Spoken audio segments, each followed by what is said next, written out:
Muy buenas noches, hermanos.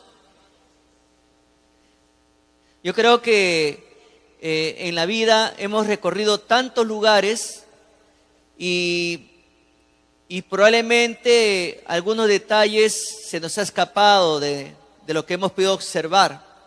En alguna oportunidad seguramente usted ha viajado a un lugar.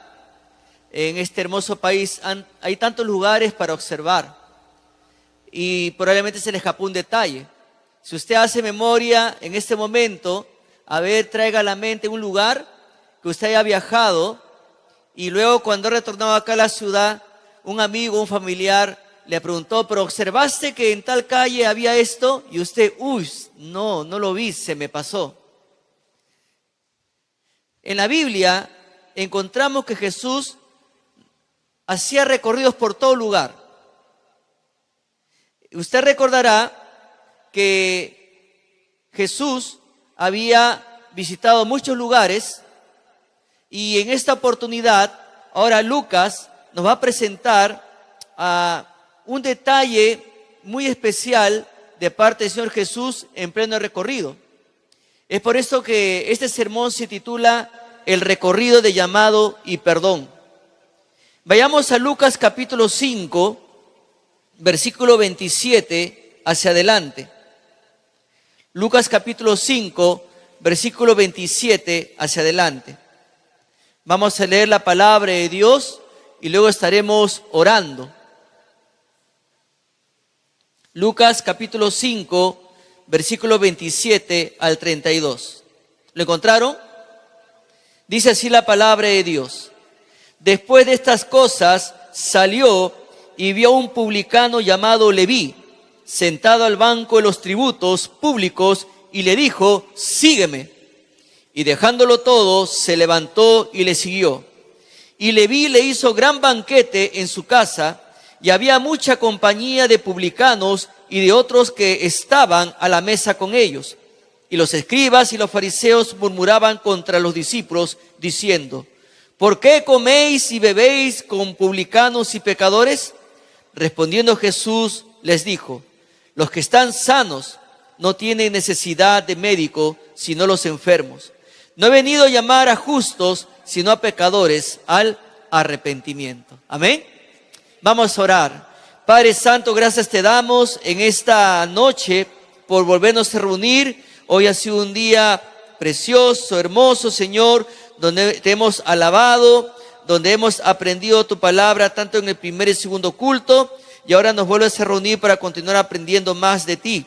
Y Padre, rogamos que en esta noche como iglesia seamos edificados, y si hay una persona en esta noche que no conoce a Cristo, que aún no lo tiene en su vida, rogamos, Señor, que él pueda salir de este lugar con su corazón, Señor, de haber recibido a Cristo Jesús. Padre, rogamos, Señor, que tú derrames tu compasión, tu misericordia en esta noche sobre todo aquel que no conoce a Cristo. Te lo pedimos en el nombre de nuestro Señor Jesús, nuestro Salvador. Te damos las gracias. Amén. Lo que vemos acá en primer lugar es el recorrido permanente. Porque ahí Lucas inicia diciendo, después de estas cosas salió. Eso es lo que dice acá el inicio de esta porción. O sea, cuando dice que después de estas cosas salió, nuestra mente inmediatamente se va a lo que vimos el domingo pasado. ¿Qué vimos el domingo pasado? Que Jesús salió de la casa donde enseñaba, y mientras estaba enseñando, unos 4 hombres abrieron el techo, el tejado, y hicieron descender ¿a quién? A un paralítico, ¿verdad? Y en aquella casa fue ahí donde lo acusaron a Jesús de blasfemo por perdonar pecados de este hombre, y donde Jesús demostró una de las tantas credenciales de ser el Mesías esperado, una de tantas credenciales de ser el ungido de Dios. ¿Qué hizo él? Él dijo, para que veáis que el Hijo del Hombre tiene potestad en el cielo y en la tierra, a ti te digo, levántate, toma tu lecho y vete a tu casa. O sea, después de haberle perdonado sus pecados, Jesús obró el milagro de la sanidad. Entonces, él había sanado al paralítico delante de todos, demostrando pues que tiene esa autoridad divina para sanar y perdonar pecados. Pero los fariseos y los doctores de la ley no le creyeron. Sin embargo, hubo muchas personas que se asombraron y dijeron, hoy hemos visto maravillas. Amén. Jesús sigue haciendo maravillas. ¿Cuántos tienen a Cristo en su vida reinando ya? Levante su mano, no tenga vergüenza. Ahí está, el Rey de Reyes y Señor de Señores. Por lo tanto, ¿recuerdan lo que hice el domingo pasado? Mira a tu hermano de al lado. A ver, dile, míralo, no tengas miedo, no te asustes, no te espantes. Dile, eres una maravilla de Dios. Sin mentir. Ahí está. No digan, eres feo, no, eres una maravilla. ¿Ya? Porque para los ojos de Dios somos preciosos. Amén, dice Chicho. Amén, ¿no? Ahí está, ¿no? ¿Ya? Entonces, hermano, ¿por qué no le damos un aplauso al Señor por hacernos maravillosos, hermanos? Grande es el Señor, hermanos. Grande, maravilloso. Éramos lo vil y lo menospreciado del mundo y Dios nos ha hecho maravillosos. Y acá, mis hermanos, vemos que en este recorrido permanente, dice que en ese recorrido Jesús vio a un publicano. Note lo que dice el versículo 27 en la segunda parte. Dice, y vio a un publicano llamado Leví. Y interesante porque, ¿sabe quién fue Leví? Leví fue el primer libro que nosotros tenemos acá en el Nuevo Testamento. ¿Cuál es el primer libro del Nuevo Testamento? Mateo. Mire, Leví era Mateo. Ahora Mateo forma parte de los 4 evangelios. Entonces, Leví tenía una profesión. Leví era un publicano. Porque el mismo Lucas dice, ¿no? El mismo Lucas dice, y vio un publicano llamado Leví. Ahora, ¿quién era un publicano en la época de Jesús? Acá viene el asunto. Un publicano, mis hermanos, era un recaudador de impuestos al servicio de Roma. Y qué incomodidad es pagar los impuestos, ¿verdad? Y sobre todo, acá vemos que Israel estaba sometida bajo un imperio, el imperio romano. O sea, tenía que pagar sus impuestos a unos extranjeros. Ni siquiera esos impuestos eran para su propia nación, sino para un país o un imperio que se estaba llevando todo su dinero. Entonces, y Leví era un recaudador de impuestos, o sea, un publicano. Ahora, pero también, mis hermanos, ya que el publicano trabajaba para Roma, ya que un publicano trabajaba para el enemigo de Israel, entonces un publicano era una de las personas más odiadas y despreciadas en Israel, a pesar que era judío también. Era un judío trabajando para Roma. Entonces, un publicano representaba la escoria. Un publicano representaba la basura en la sociedad judía. Un publicano era lo más bajo de lo bajo en la escala social y simbolizaba al peor pecador que se podía conocer. Mis hermanos, ¿en qué contexto ocurrió esto? Bueno, ocurrió durante la ocupación romana. ¿Y en dónde? En Israel. Entonces, esta ocupación romana en Israel involucraba más que una simple presencia militar. La nación también estaba sometida a la tributación romana. Ahora, estos publicanos tenían el respaldo de la autoridad romana. Entonces, por lo tanto, a los publicanos se les asignaba cierta cantidad que debían cobrar y podían también quedarse con todo lo que recaudaran más allá de lo que se les permitía pedir o exigir. Es por eso que muchos publicanos se hicieron ricos. Entonces, ¿qué cobró un publicano? Un publicano, según los especialistas en analizar los tributos romanos, un publicano te cobraba la capacitación. Un publicano te cobraba la renta. Un publicano te cobraba impuesto a la tierra. Un publicano también te cobraba impuesto al transporte, ¿no? Me suena esto a los peajes, pero felizmente que ya no hay peajes, ¿verdad? Pero impuesto al transporte también cobraban. Mis hermanos, cobraban todo lo que su mente rapaz y codiciosa podría idear para tener más dinero. Así eran los publicanos. Entonces todo eso dejaba lugar, ¿para qué? Para el robo, Todo esto dejaba lugar ¿para qué? Para la extorsión, que está muy de moda esa palabra hoy en día. Para la explotación y hasta lo que se conoce como la usura. Entonces, un publicano también, increíble, en esa época también lo había, hermanos. Un publicano empleaba matones para intimidar físicamente a las personas, ¿a qué? A pagar, y para golpear a las que se negaban a hacerlo. ¿Les suena conocido? Todo esto, mis hermanos, era una maldición para el pueblo judío.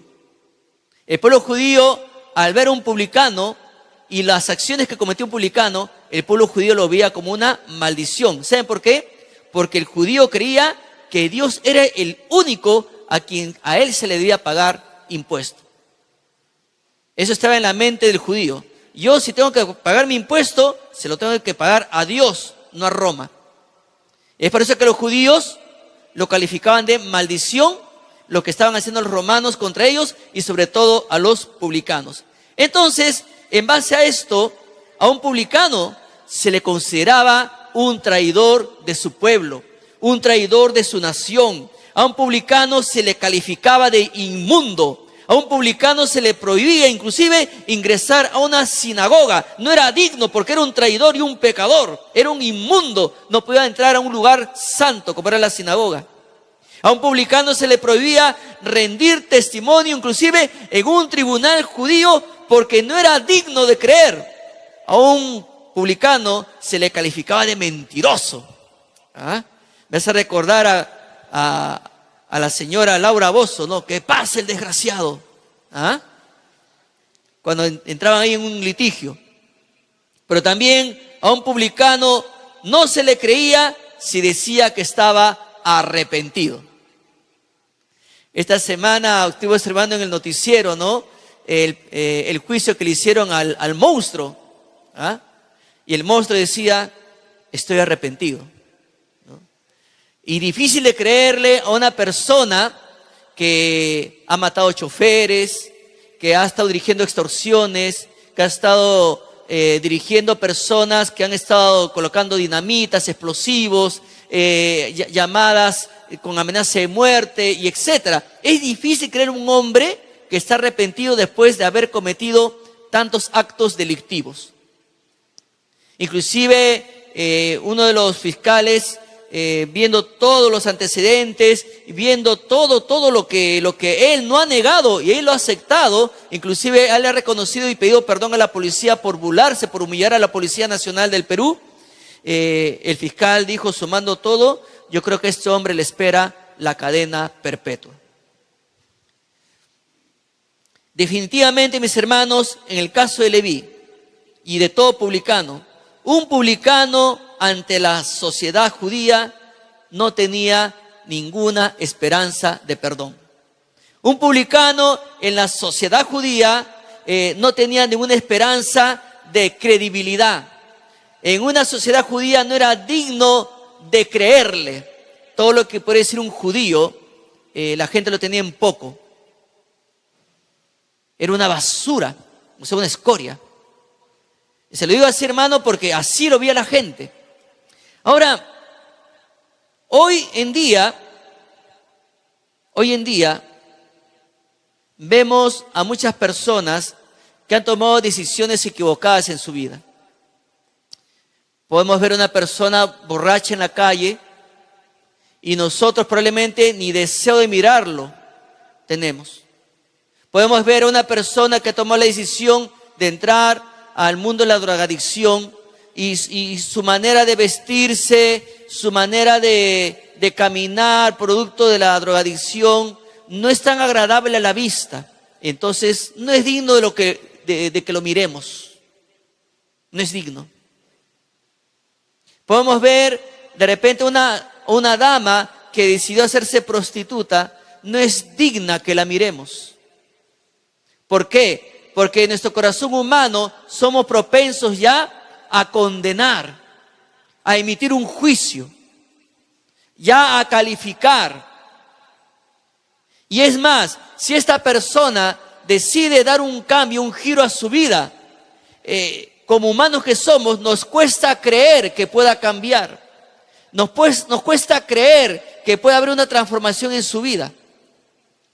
Hace ya 35 o 40 años atrás, estuve orando por un joven. No voy a decir su nombre porque nos están viendo ahorita en el internet, y por ética no puedo decir el nombre de esta persona. Pero hace 35 o 40 años estuve orando por la salvación de un joven que era muy débil a los licores, a la cerveza, a las mujeres, y este joven en un momento me mencionó que se sentía mal porque se sentía él en un abismo que no podía salir. Y yo en ese momento le dije, sí puedes salir de ese abismo, pero tú solo no puedes.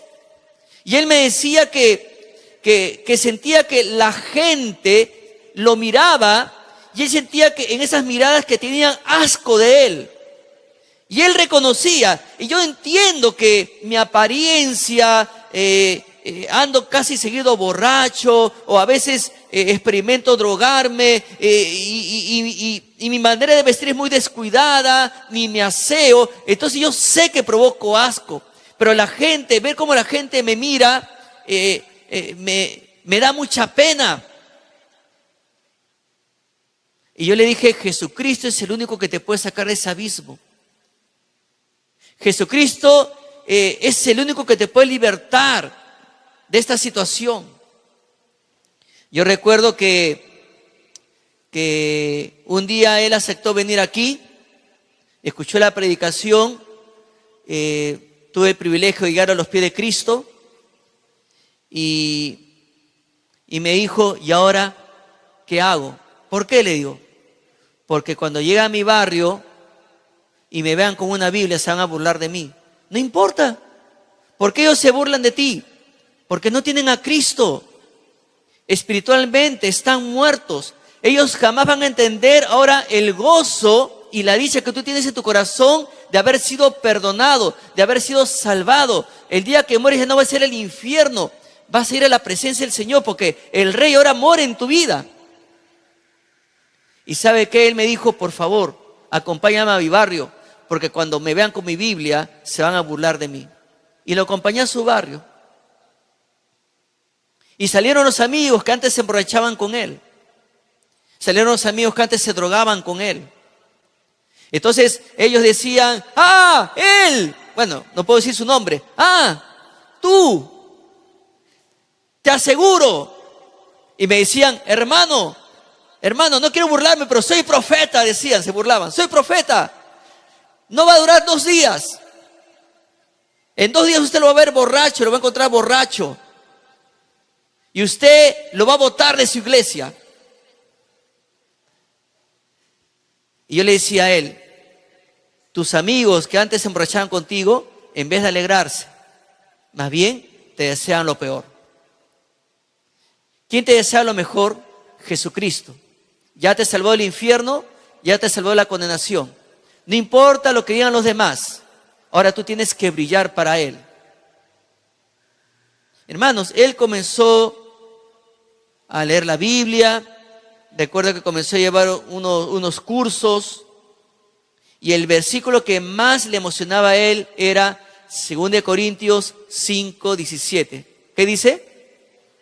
De modo que si alguno está en Cristo, nueva criatura es. Las cosas viejas pasaron, he aquí todas son hechas nuevas. ¿Usted tiene idea de lo que significaba ese versículo para él? Él, que había sido una persona en la cual su barrio, la sociedad, ya lo había censurado, ya lo había condenado, ya lo había señalado, que no era digno de ser considerado, una sociedad, un barrio que lo veía como un triste y fracasado, borracho, drogadicto, mujeriego, etc. Pero ahora él tenía a Cristo. Su vestimenta era otra, su rostro era otro. Hermanos, era hermoso en Cristo Jesús. Pasaron los años y un día pregunté por él me dijeron que lo habían encontrado muerto. Pero una paz había en mi corazón, está con Cristo. Un día Él abrió la puerta de su corazón. Mis hermanos, a este hombre no era digno de ser visto, este publicano. Sin embargo, hay alguien que lo vio, Jesús. Jesús. Y si alguien lo miraba a este publicano, lo miraba para decirle inmundo. Y si alguien lo miraba a este publicano, basura, escoria, me das asco, traidor, pecador. Y si un día pasaba por la sinagoga, ni te atrevas a entrar a este lugar santo, inmundo, largo de aquí. ¿No es lo mismo con lo que hacemos con las personas que han tomado decisiones tristes en su vida?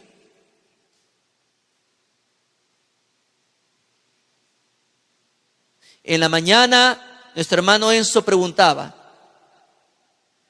¿a cuántos has ganado para Cristo? En esta semana siquiera a alguien le ha dado un solo folleto. En este mes de enero que ha pasado, siquiera a una persona le has dado un folleto. O tú también, mi hermano y hermana, has quedado en la trampa de estar viendo, de estar juzgando, de estar calificando, de estar señalando. No, mis hermanos, Jesús no era así. Y a la medida que vayamos avanzando, vamos a poder entender el corazón de Jesús, no el Sagrado Corazón, sino el corazón del Señor. Y vamos a poder entender que ese corazón del Señor tenemos que imitar. No basarnos en nuestro propio corazón, porque la Biblia dice, engañoso es ese corazón y perverso. Y nosotros tendemos a sepultar a las personas, porque así es nuestro corazón. Y Dios nos dice en su palabra que hay que tener cuidado. No hay que confiar en el corazón, sino basarnos en la palabra del Señor que vive y permanece para siempre. No en nuestra emoción, no en nuestra opinión, sino la palabra gloriosa y bendita de nuestro Padre Celestial. Entonces, en el recorrido, Jesús vio sentado a Leví en el banco de los tributos. Mis hermanos, es lo que dice el versículo. El Talmud, mis hermanos, enumeraba dos tipos de recaudadores de impuestos. Un grupo era los Gabai. Los Gabai cobraban los impuestos más generales. Y el otro grupo eran los moques, ¿ya? Los moques. Y los moques eran los que recaudaban los impuestos específicos. Pero dentro de los moques habían dos grupos. Estaban los moques principales, que eran los que recaudaban, eran los que no recaudaban los impuestos de manera personal, sino que tenían su personal, tenían sus sustitutos a quien los moques principales enviaban. Vaya usted a por allá a cobrar impuestos. Eran como los gerentes. Entonces ellos tenían su personal. Entonces el otro grupo eran los moques pequeños. Y estos moques pequeños eran empleados por los grandes, o sea, por los moques principales, para sentarse en el banco de los tributos y recaudar impuestos. Pobrecitos, ¿no? Entonces, debido a sus contactos con las personas, los moques pequeños eran los más despreciados, eran los más odiados de todos los recaudadores de impuestos. Entonces, ahí es donde Jesús encuentra a Leví, que en este caso es Mateo, sentado en el banco de los tributos, lo cual nos muestra que Leví era un moque pequeño. Él era uno de los hombres más odiados, más despreciados, más condenados en Capernaum. Cuando uno da una lectura al Evangelio de Marcos, aunque estamos estudiando el Evangelio de Lucas, pero ahí cuando uno le da mirada al Evangelio de Marcos, Marcos nos comparte que Leví cobraba impuestos cerca de la orilla, ahí en Capernaum, en el mar, y a los pescadores.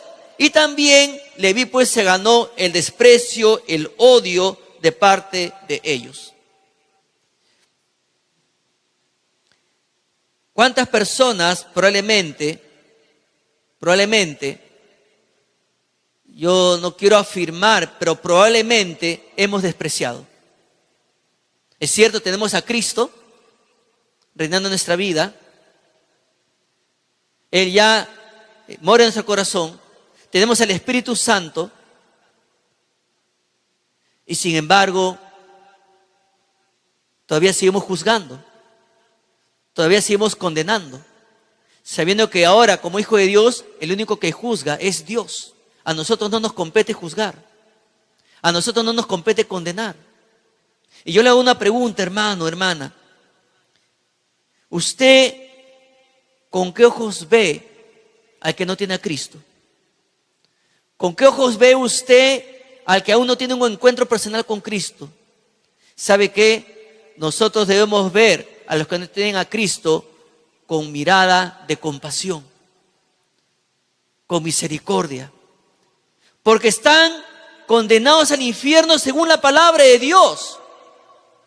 Y Dios, si un día permitió que cada uno de nosotros conozcamos al Señor Jesús y lo tengamos en nuestra vida, es porque Él desea que seamos instrumentos para llevar el mensaje, el amor de Dios a toda persona que se siente, pues, por lo más bajo de lo bajo. Hay personas que jamás han cometido delitos, pero se sienten que son lo peor en este mundo. Acá hay psicólogos que saben que lo que digo es cierto. Hay personas que nunca han cometido un delito, pero se sienten lo peor, se sienten inservibles, sienten que no valen nada, sienten que estorban en este mundo. Y lo que pasa es que en su corazón hay un vacío tan inmenso, y ese vacío solamente lo puede llenar Dios con el Señor Jesucristo. Jesucristo es el Salvador. Jesucristo es el que derramó su sangre por esa persona, sea delincuente o no, sea asesino o no sea asesino. Si no tiene a Cristo, está bajo condenación. Y nadie miraba a este publicano. Y si alguien lo veía para señalar, para juzgar y condenar. Pero Jesús no. Jesús lo vio. Jesús lo vio, hermanos. Lo vio con compasión. Jesús sabía que este hombre tenía algo en su corazón. Es por eso que Jesús en el recorrido lo llamó. Y ahí en la tercera parte del versículo 27 dice, y le dijo, sígueme, sígueme. Mis hermanos, solo Jesús conocía el corazón de este publicano. La gran pregunta es, ¿qué vio Jesús en Leví? ¿Qué es lo que vio para que él lo llame? ¿Qué es lo que Jesús vio, lo que la gente no veía? Porque la gente solamente veía que era un publicano. Pero ¿qué vio Jesús en el corazón de este hombre? ¿Sabe qué, mi hermano? Jesús vio que este hombre se sentía desdichado. Jesús vio que este hombre se sentía miserable. Jesús vio que este hombre se sentía angustiado por su pecado. Jesús vio que este hombre tenía hambre y sed de justicia. Y le aseguro que muchas personas que no tienen a Cristo se sienten de la misma manera. Y nosotros tenemos que ver cómo mira Jesús a las personas. No podemos mirar y señalar, ese sutano es así, esa fulana es así, y que no te juntes y esto y el otro. Porque hay un dicho que dice, mira con quién andas y diré quién eres. Hermano, tú tienes a Cristo. Y eres llamado para llevar el mensaje glorioso de perdón, el mensaje glorioso de misericordia, el mensaje que viene directamente de nuestro Padre Celestial, el Padre de amor, el Padre de compasión, de misericordias, el que promete y cumple su palabra en transformar la vida de toda persona. Tú no puedes juzgar, no puedes. Eres llamado a llevar el mensaje de amor, eres llamado a llevar ese mensaje de esperanza. Eres llamado a llevar ese mensaje que la persona puede sentir y palpar que Dios lo ama. Jamás vas a sentir el amor del Padre si tú lo estás juzgando y condenando. Jamás. Es por eso que hay tantas personas que dicen, ese dice que es hermano Lo dudo. Porque se la pasa juzgando a todos. Se la pasa juzgando a todos. Y a mí me dicen que Dios es amor. Claro, es ese mensaje que propaga el mundo evangélico.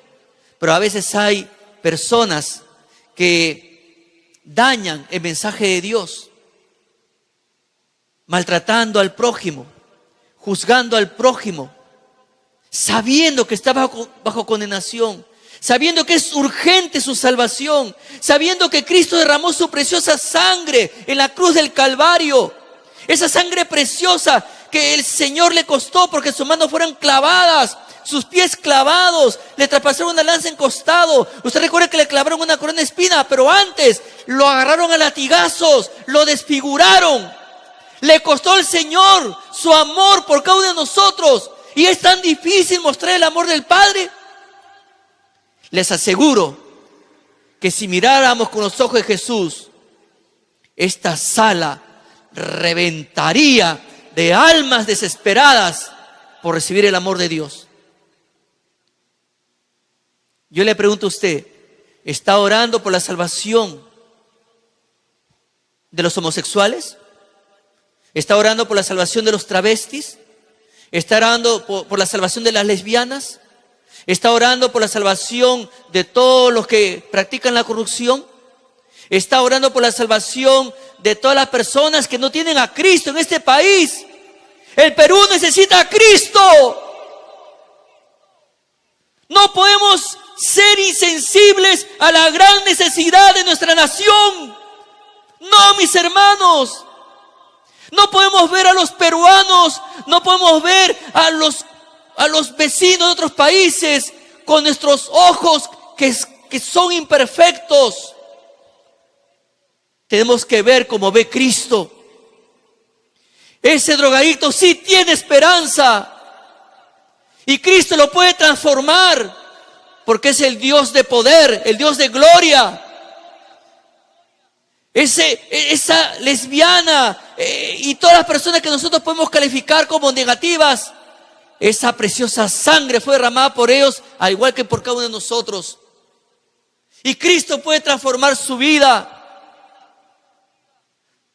Hay homosexuales que están dando gloria a Dios y dando testimonio cómo han pasado de muerte a vida. Andaban llevando una vida de tinieblas y ahora andan en una vida de luz, dando testimonio y gloria a Dios. Y ellos comparten cómo los miraba la gente. Hace muchos años, este joven ya falleció, pero recuerdo que este edificio no existía. Había una caseta verde. Una caseta verde que en el 93 el pastor Fernando decía, ya es tiempo de desaparecer esta caseta para ver más la obra de Dios más grande, ¿no? Pero en esa oportunidad llegó un joven. Él era homosexual, pero también era alcohólico. Y una oportunidad me encontré con él en mi barrio y le prediqué el evangelio. Y él decía, no, me van a juzgar, no. Pero un día, yo estaba esperando a un hermano, recuerdo en esta caseta, y él pasaba. Hola, y como éramos del barrio, hola. ¿Tienes tiempo para conversar? Sí.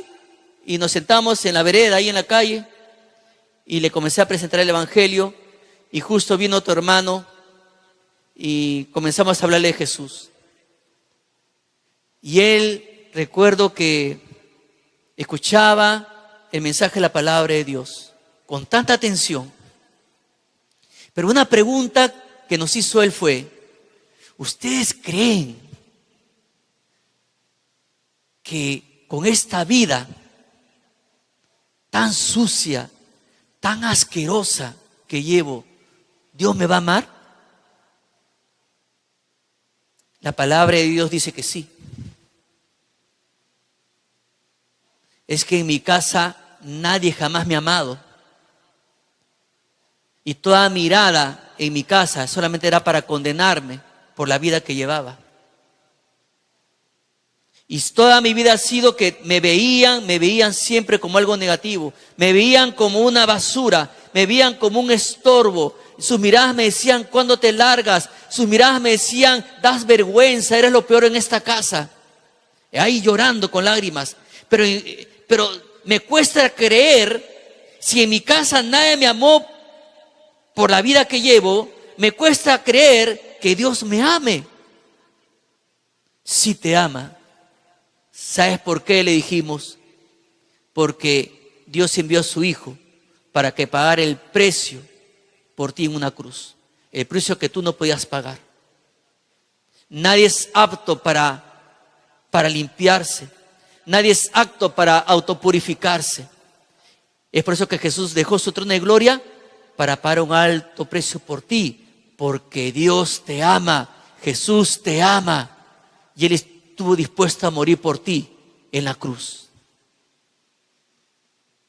¿Sabe qué, hermanos? Ha sido uno de los llantos más estremecedores que puedo ver en mi vida de creyente. Ahí en la calle, este hombre llorando, asombrado de saber que Dios lo amaba y que hubo un rey que dio su vida por él en una cruz.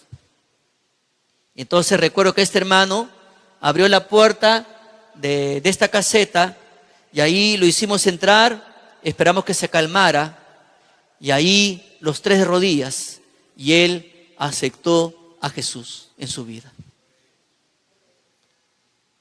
Lamentablemente la vida del pecado trae consecuencias y después él nos compartió que le habían detectado SIDA. Pero él está con Cristo. Él está con Cristo. Mis hermanos, ¿por qué le digo esto? Porque muchas veces nos dejamos llevar por el juzgar, por el señalar. Pero ¿sabe qué, hermano? Nadie sabe la vida de nadie. Nadie sabe el trasfondo de su prójimo. Yo recuerdo que en el colegio a un amigo se paraba riendo desde que llegaba al colegio hasta que terminaba la clase. Y le pusieron de nombre Alegría. Y yo recuerdo que cuando llegaba la primavera, los que son de mi época, había una canción de la primavera. ¿Cómo empezaba? Alegría, alegría de la natura que canta. Y mientras otros cantaban en honor a la primavera, otros, yo recuerdo, y me da mucha pena, lo cantaban pero burlándose de él, de ese compañero. Y él en la soledad, en el recreo, se iba a un rincón y lo encontraba llorando. Pero después pasaron los años y me encontré con mi amigo y le digo, ¿por qué te afectaba tanto ese sobrenombre Alegría? Ah, bueno, ya un hombre adulto, ¿no? ¿Por qué? Porque de niño en mi casa había mucha violencia. El hermano puede dar razón de esto, el hermano William también. En mi casa había tanta violencia que el especialista dice que yo andaba así por los nervios. Él no podía controlar eso. No era que estaba alegre, estaba espantado. Y él me decía, yo no sé si al llegar a mi casa iba a encontrar a mi mamá bañada en sangre, o si ese día mi padre me iba a golpear a mí. Eso me decía él, y andaba así. No podía controlar eso. Hay una frase que circula siempre, ¿no? Caras vemos, corazones no sabemos. No es un versículo, algunos están buscando ahí, ¿no? Es una frase que siempre ha circulado por tantos años. Entonces, no hay que juzgar, no hay que condenar, porque nadie sabe el trasfondo de nadie, solamente Dios. Ahora, con esto yo no quiero justificar el pecado que cometen las personas, pero sí lo que quiero decir, mis hermanos, es que espiritualmente el ser humano ante los ojos de Dios, está condenado. Y Dios sabe que el ser humano no puede salvarse por sus propios medios. Y Dios envió a su Hijo para que pague un precio que ni usted ni yo podemos pagar. Y ese cordero sin mancha, ese cordero era el único que estaba apto ante los ojos de Dios para pagar lo que usted y yo no podíamos pagar: la cuenta por nuestro pecado. Entonces, por eso que Jesús lo llamó, porque este hombre sí creía en Jesús. Este hombre sí reconocía que era un desdichado y miserable. Sí, él estaba angustiado y agobiado por su pecado, pero tenía hambre y sed de justicia. Él quería que Dios lo haga justo. Ya se cansó de ser un pecador. Ya se cansó de ser, pues, una persona inmunda, una persona que anda en pos del pecado. Sabía que Jesús lo podía salvar, lo podía perdonar. ¿Por qué? Porque Leví sabía quién era Jesús, ya que el Señor había hecho de Capernaum su base de operaciones, según el dato que nos da Mateo en el capítulo 4. Y Leví también escuchó la voz de la poderosa predicación de Jesús. Y Leví vio y escuchó de los milagros que realizó Jesús en esa zona, que provocó la gran noticia en todo Capernaum, como el caso del leproso, como el caso del paralítico. Entonces, pero fijándonos en Leví, con todos estos antecedentes negativos que todos sabían de Leví, de que era él característico, ya que era un pobre y triste publicano, en medio de todas esas miradas, Jesús lo llama y le dice: sígueme. A esa escoria, como lo miraba la gente, a ese inmundo, a ese pecador, a ese que no es digno de nada, a ese que no significa nada, a ese que no importa nada, Jesús lo ve y le dice: sígueme. Jesús lo ve con esa mirada de perdón. Jesús lo ve con esa mirada de compasión, de misericordia.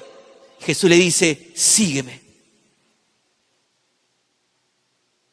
Jesús lo perdonó en base a ese corazón arrepentido que solo Dios puede ver.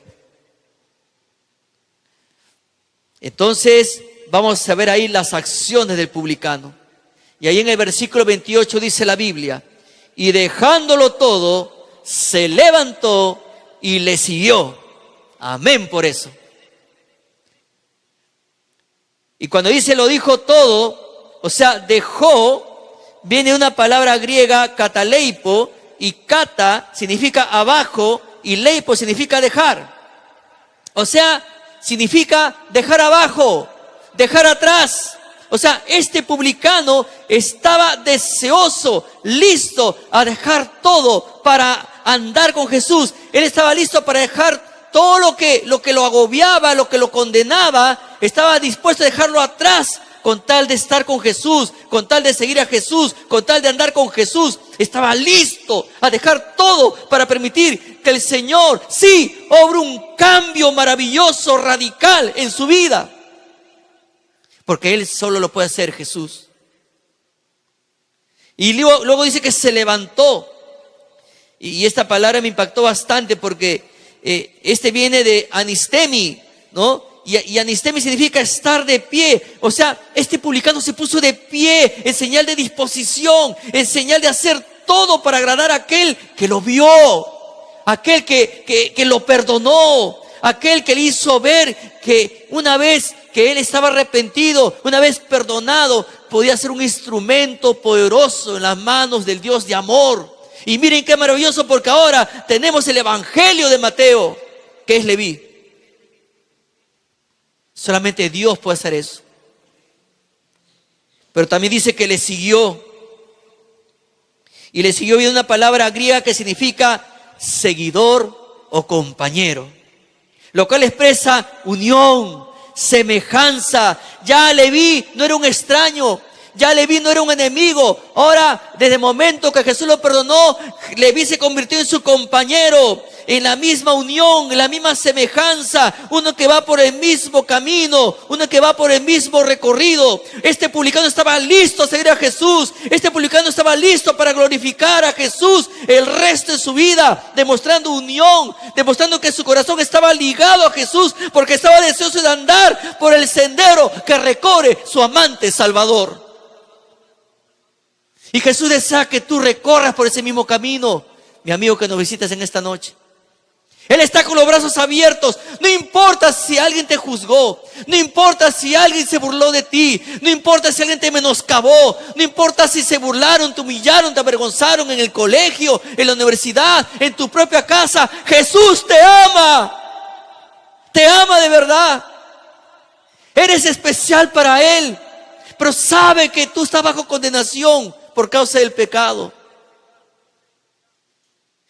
Y Él sabe que si tú mueres sin Él, te vas al infierno. Y Él no vino a este mundo a morir en una cruz para que tú te vayas al infierno. Él vino y murió en una cruz para que tú creas en Él y le abras la puerta de tu corazón a Él, para que tú le invites a ingresar a tu vida y Él pueda reinar en tu vida y tú seas rescatado y salvado del infierno por toda la eternidad. Y Él te dice: en la casa de mi Padre muchas moradas hay. Voy pues a preparar lugar para vosotros, o sea, para todos aquellos que creen en Él. Si no hubiera, ya te lo hubiera dicho, dice Jesús. Pero hay lugar preparado para todo aquel que se entrega a Jesús. Y también una cuarta acción que hizo Leví: le hizo un gran banquete, una gran cena. Note lo que dice el versículo 29. Y Leví le hizo gran banquete en su casa, y había mucha compañía de publicanos y de otros que estaban a la mesa con ellos. Amén. Amén, Dieguito. Un gran banquete, varón. ¿Ah? Mano William. Proyecto Titánico, el pastor Fernando. ¿Ah? Amén, pastor. Ahí está. Hay uno acá entre la avenida Central, hermanos, los que sienten en su corazón, un Titanic. Vienen 20 pescados y a comer, pues, ¿no? Entonces Leví le hizo un gran banquete, mis hermanos. Eso nos habla de un corazón agradecido. O sea, en manera de gratitud y para honrar a su Salvador, Leví hizo una gran cena en su casa. Por lo que se ve, mis hermanos, esta casa de Leví era muy grande, era muy espaciosa. Claro, pues era publicano. Y el publicano, hemos visto sus antecedentes, el publicano cobraba lo que le correspondía a Roma, pero también él cobraba de más lo que no debía cobrar. Y muchos de ellos se hacían ricos. Entonces tenían buenas casas. Tenían casas muy amplias donde podían albergar a muchas personas. Entonces él era muy grande, la casa era muy grande, muy espaciosa. Pero acá hay un detalle muy importante. Leví no invitó a aquellos que lo juzgaban. Él no invitó a aquellos que lo juzgaban. No invitó a esos orgullosos líderes religiosos de élite, o sea, a los fariseos y a los doctores de la ley. Sino invitó a sus compañeros. ¿Quiénes eran los compañeros de Leví? Primero, recuerde, un publicano era lo más bajo de lo bajo. Era lo más bajo de lo bajo. Era lo peor de la sociedad. Entonces, ¿quiénes eran entonces los amigos, los compañeros de Leví? Los marginados de la sociedad con quienes había trabajado y convivido a diario. Pero Lucas tiene mucho tino, mucho tacto para también agregar algo. Si usted dice ahí, y Leví le hizo gran banquete en su casa, y había mucha compañía de publicanos y de otros, dice otros que estaban a la mesa con ellos. ¿Quiénes eran los otros? ¿Quiénes eran los otros? Los otros, ¿saben quién eran, hermanos? Los ladrones, los matones, los sicarios, los borrachos, las prostitutas, las mismas personas, mis hermanos, a quienes el Hijo del Hombre vino a buscar y a salvar porque se habían perdido. Mire cómo los líderes religiosos miraban de una manera, pero Jesús miraba de otra manera. Los líderes religiosos miraban para condenar, para señalar, para sepultar, pero Jesús miraba para salvar. Qué diferencia, ¿verdad? Qué gran diferencia. Cuando Lucas menciona, estaban a la mesa con ellos, en el versículo, indica que fue una cena de varias horas, con mucho tiempo para tener una larga conversación entre amigos. Entre amigos. Pero ¿sabe qué? Ningún judío que se respetara habría comido con esa clase de gente, con esos publicanos, con esos ladrones, con esos extorsionadores, con esas prostitutas, con esos ladrones. Sin embargo, Jesús y sus discípulos estaban en la cena en medio de ellos. Amén. En medio de ellos estaba el Señor. Mis hermanos, esta cena no solamente celebraba el final de la antigua vida de Leví y el inicio de la nueva, sino que esta cena nos muestra un alcance evangelístico con el Salvador como invitado de honor. Mis hermanos, esta cena representa una maravillosa imagen de cómo Jesús recibía a pecadores perdidos. Insisto con la pregunta: ¿cómo estamos cada uno de nosotros mirando a las personas? ¿Cómo le estamos mirando? ¿Con una mirada condenatoria o con una mirada de salvación? En este recorrido de la vida, porque Jesús recorría las aldeas. Recuerde que ya no podía entrar a las ciudades, sino ahí cerca de las aldeas lo esperaba ya una multitud en cada recorrido. Pero su mirada era para salvar a las personas, mientras otros miraban a las personas para condenar. Entonces, ya que habían personas que miraban para condenar, en tercer lugar, vemos las murmuraciones de los religiosos. Note lo que dice la Biblia en el versículo 30. Dice Lucas capítulo 5, versículo 30, dice: y los escribas y los fariseos murmuraban contra los discípulos diciendo: ¿por qué coméis y bebéis con publicanos y pecadores? ¿Qué tal pregunta? Ya están condenando, ya lo juzgaron ya. ¿Qué hace este hombre con sus discípulos comiendo entre publicanos y pecadores? Ya están condenando a los religiosos. Entonces vamos a analizar esta pregunta: ¿por qué coméis y bebéis con publicanos y pecadores? Mis hermanos, definitivamente el desprecio por esa gentuza ante los ojos de los religiosos era evidente de parte de ellos mismos. Ahora, eso impidió que estos líderes, mis hermanos, asistieran a esa cena. ¿Por qué? Porque si para ellos los publicanos eran inmundos, entonces no podían entrar a la casa de Leví. No podían, porque según sus leyes de ellos se contaminaban. Miren hasta qué punto habían llegado. Es que así somos los seres humanos. Dime con quién andas y te diré quién eres. En una oportunidad, un joven estaba orando por un amigo que está metido en este mundo de la marihuana, y este muchacho estaba orando por su amigo, estaba orando. Y un día le presentó el evangelio, le habló de Jesús, y este joven le dijo, así con su cigarro: mira, me ha impactado lo que me has hablado, déjame reflexionar. Así me compartió él, ¿ah? Déjame reflexionar. Y en cualquier momento te busco. Si es que ese Jesús que tú dices realmente puede transformar mi vida, yo te voy a buscar. Y un día, una noche, este joven se iba a su reunión de jóvenes. Y este joven le sale al encuentro. Igual, pero esta vez estaba con su marihuana, ¿no? Con su quete. O su fallo, creo que le dicen, su fallo. Y estuve reflexionando sobre tu Jesús. Sí quiero recibirlo, pero estaba ahí con todo el olor y toda ¿no? Todo el ritual. Y este joven no vio la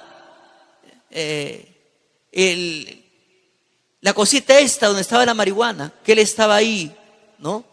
Aspirando y soplando. Él no vio eso. Este joven vio que él quería recibir a Cristo.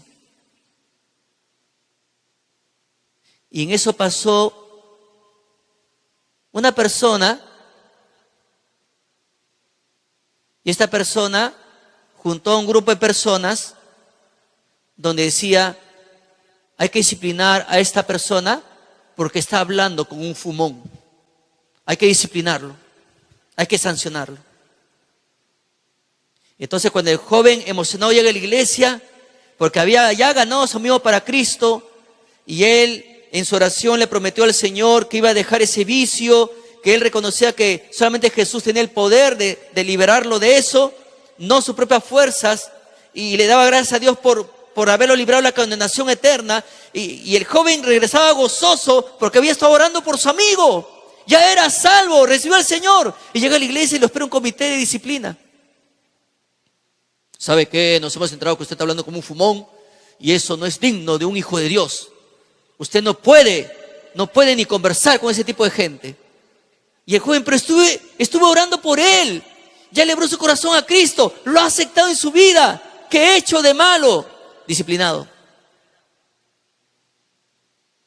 Este grupo de hombres había caído en el legalismo que habían caído también los escribas y los fariseos de la época de Jesús.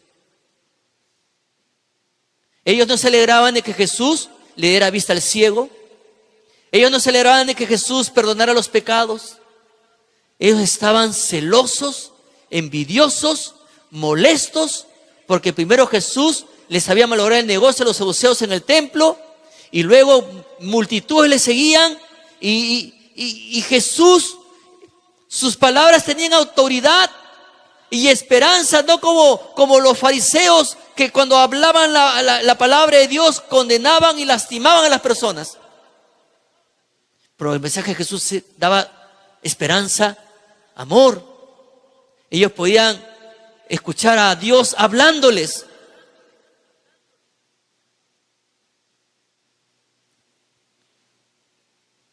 Y estos hombres estaban ahí murmurando contra el Señor y contra los discípulos del Señor. O sea, estos líderes religiosos no se rebajarían de hablar con alguno de los publicanos y pecadores. No, yo no me voy a rebajar de hablar con ese inmundo.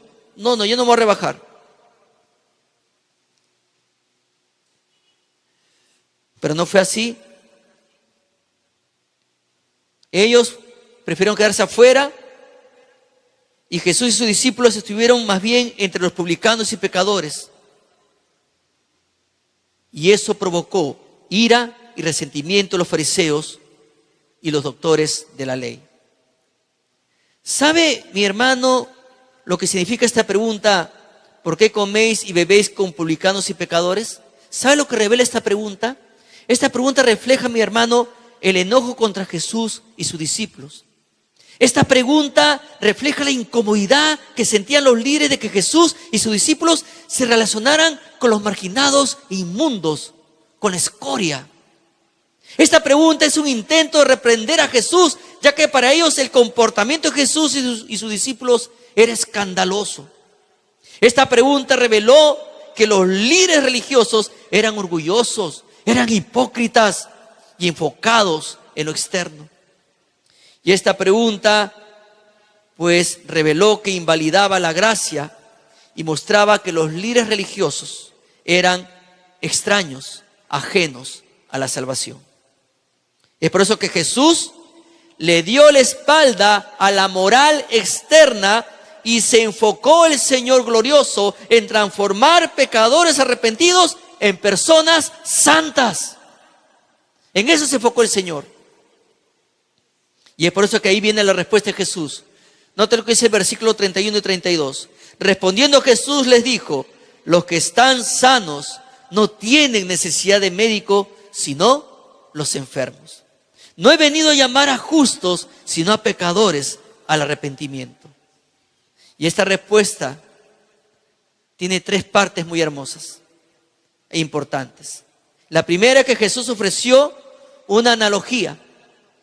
Y ahí señalaba el hecho evidente de que los que están sanos no tienen necesidad de médicos sino los enfermos. Ahora, los escribas y fariseos en cierta parte tenían razón. Los publicanos estaban robando, extorsionando, tenían matones, etcétera. O sea, espiritualmente estaban enfermos. Pero lo que no se dan cuenta los escribas y los fariseos es que ellos estaban más enfermos todavía, porque ellos no querían reconocer que tenían un problema. Ellos tenían sus corazones fríos. Ellos solamente se dedicaban a acusar, a señalar. Estaban cegados por su maldad, estaban cegados por su odio. En vez de mirar a los pecadores que estaban oprimidos, en vez de ayudar a aquellos que clamaban por ayuda, no lo hicieron. Más bien, ellos se comparaban con la otra gente. ¿Y qué hacían ellos? Ellos no veían pecado en sí mismos y ningún bien o valor veían en los demás. Ellos sí estaban bien, los demás eran la escoria. Segundo, Jesús les reprendió con las escrituras. Y Jesús, ¿qué le dice? Id pues y aprended lo que significa misericordia quiero y no sacrificio. Mis hermanos, Mateo también en el capítulo 9 toca esto. Mateo también dice lo mismo. Id pues y aprended lo que significa misericordia quiero y no sacrificio. Y Jesús toma lo que decía el profeta Oseas en el capítulo 6, versículo 6. O sea, Dios no quiere sacrificios externos, sino un corazón que muestre misericordia. Y los escribas y los fariseos, mis hermanos, se sentían orgullosos de su rígida adherencia a la ley. No tenían excusa por no mostrar misericordia a quienes la necesitaban desesperadamente. Eso le hizo ver Jesús a ellos. Y tercero, Jesús entonces responde con autoridad: no he venido a llamar a justos, sino a pecadores al arrepentimiento. Mis hermanos, cuando Jesús dice no he venido a llamar a justos, Jesús está declarando con ironía y con sátira. ¿Por qué? Porque los escribas y fariseos se calificaron de justos. Y es por eso que Jesús le dice, no he venido a llamar a justos. No, Jesús dice, no he venido a llamar a justos, sino a pecadores. Ahí estaban los publicanos, las prostitutas, los ladrones, los matones, todos los amigos de Leví estaban ahí. Y ellos estaban, buena Jesús. ¿No? ¿Cómo hacen los jóvenes? Así, ¿no? Ya. ¿No? Buena, así también hace, ¿no? Buena Jesús. ¿No? Entonces, Jesús, con ironía y sátira, porque los escribas o las autoridades religiosas se habían calificado de justos y más bien condenaban a los publicanos. Entonces, Jesús, al ver que ellos se calificaban así, mostraban pues que no necesitaban de un Salvador. Y por tanto, Jesús los entregó a su insensatez farisaica. Y es interesante porque en Mateo, mis hermanos, en el 15:14, Jesús vuelve a decirlo con sátira otra vez. Jesús dice, habrá más gozo en el cielo por un pecador que se arrepiente, la gente, la escoria, ¿no? Que ellos miraban a la gente con escoria, como escorias. Dice que habrá más gozo en el cielo por uno de ellos que se arrepienta que por 99 justos, ¿ah?, que no necesitan arrepentimiento. Y estaba ahí hablando de los escribas y los fariseos. Mis hermanos y amigos que nos visitan esta noche, Dios busca el corazón arrepentido de veras. Ese es el corazón que Dios busca. No busca ese corazón endurecido, no busca ese corazón como el corazón del escriba y del fariseo. Dios no puede salvar a los que no quieren verse como pecadores. ¿Sabe qué? La Biblia dice que no hay justo ni uno. No hay quien entienda, no hay quien busque a Dios. Todos se hicieron aún inútiles. No hay quien haga lo bueno, ni siquiera uno. Por lo tanto, entre los ojos de Dios, todos somos pecadores. Todos somos pecadores. Y por lo tanto, todos somos condenados. Pero también Dios no puede salvar a los que hacen caso omiso. Dios no puede salvar a los que pasan por alto su anuncio de salvación. Dios no puede salvar a los que le quitan importancia a su propio pecado. La Biblia dice, por cuanto todos pecaron, están expulsados de la gloria de Dios. Es la advertencia que dice la epístola de los Romanos. De eso se trata el recorrido de Cristo. Ese recorrido por diferentes aldeas donde Él está dando un mensaje de esperanza, un mensaje de salvación, un mensaje que hasta hoy, año 2026, no ha cesado, sigue vigente. Sigue vigente. Un día un joven me dijo, mi papá me ha dicho que yo no merezco el perdón de Dios. Este joven reconoció que había cometido errores en su vida, pero su papá le dijo, el día que te mueras tú te vas a ir al infierno, tú no tienes esperanza, tú no tienes perdón de Dios. La Biblia dice, de modo que si alguno está en Cristo, nueva criatura es. Las cosas viejas pasaron, he aquí todas son hechas nuevas. Jesús dice, ¿y no queréis venir a mí para que tengáis vida? Jesús dice que el que cree en mí, en su interior correrán ríos de agua viva. Jesús es el instrumento de Dios para que tú puedas tener perdón del Padre y el día que mueras, estar con Él por toda la eternidad.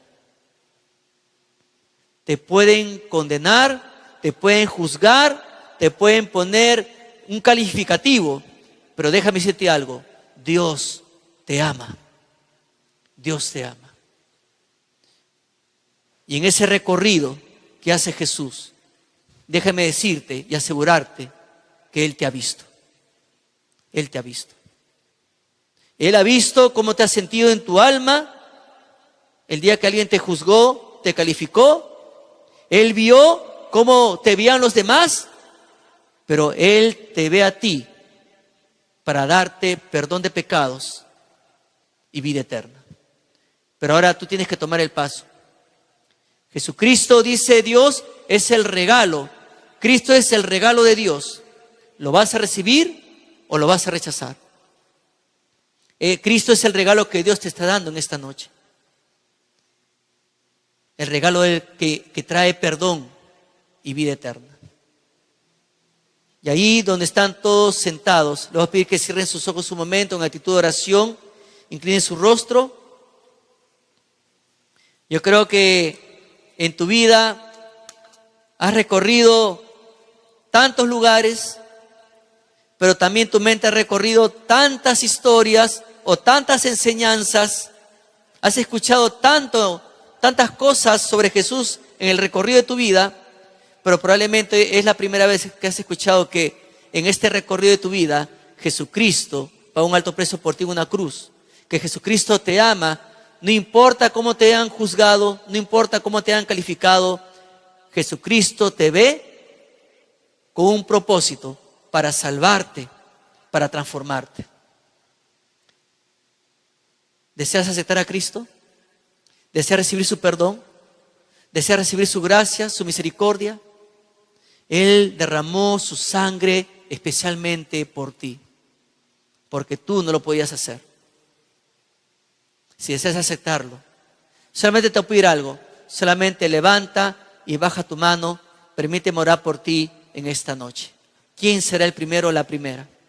Yo quiero recibir el regalo de Dios en mi vida. Yo quiero recibir ese amor verdadero en mi vida. Yo quiero recibir ese amor verdadero que incluye perdón y vida eterna. ¿Habrá alguien que quiera aceptar a Cristo en esta noche? ¿Habrá alguien que no quiera salir con su corazón vacío en esta noche, sino con un corazón lleno de Cristo? ¿Habrá alguien? Solamente levante y baje su mano. Permítame orar por usted. ¿Habrá alguien?